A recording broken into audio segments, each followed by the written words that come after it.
வணக்கம். நாங்களே பார்க்க போகிறது வந்து கண்ணுறவை ஏனையின் பயிற்றங்காயை பற்றி தான் பார்க்க போகிறோம். இது இந்த சிறப்பு இயல்புகள், இது சந்தையில் வந்து அதிக விருப்ப தன்மையாக இருக்கிறது காரணம் என்னென்னு சொன்னால், இது வந்து 2015ஆம் ஆண்டு வந்து விவசாய திணைக்களத்தால் வந்து வெளியிடப்பட்ட ஒரு இனமாக காணப்படுது. கண்ணுறவை ஏனையின் கண்ணுறவு கோடியால் வந்து வெளியிடப்பட்ட ஒரு இனமாக காணப்படுது.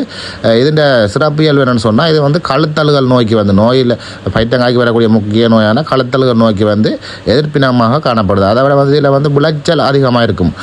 ஹெக்டேருக்கு வந்து 21 தொடக்கம் 24 25 மெட்ரிக் டன் அறுவடையை வந்து பெற்றுக்கொள்ளக்கூடிய மாதிரி இருக்கும்.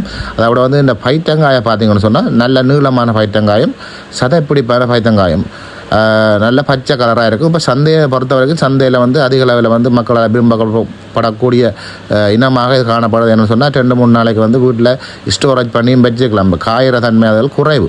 அப்போ இதால் வந்து மக்கள் என்ன செய்யலாம், எங்களோட விவசாயிகள் வந்து கட்டாயம் வந்து இப்படியான புதிய இனங்களை வந்து கண்ணுறவு ஏனையின் புதிய இனங்கள் அதிக அறுவடை, அதோட வந்து சந்தையில் சரியான விருப்பம், இப்படியான இனங்களை வந்து பயிரிட்டு அதிக லாபத்தை பெற்றுக்கொள்ளணும். உண்மையாக பாருங்கள், இந்த காயை பாருங்கள் எந்த பெரிய காயன்னு சொல்லி. இப்படியான புதிய இனங்கள், ஏற்கனவே புதிய இனம் இல்லை, ஏற்கனவே இருந்த இனம், இப்படியான இனங்கள் வந்து பெரிய அளவில் பாவிக்கிறீர்கள் எங்கடையாக்கள்.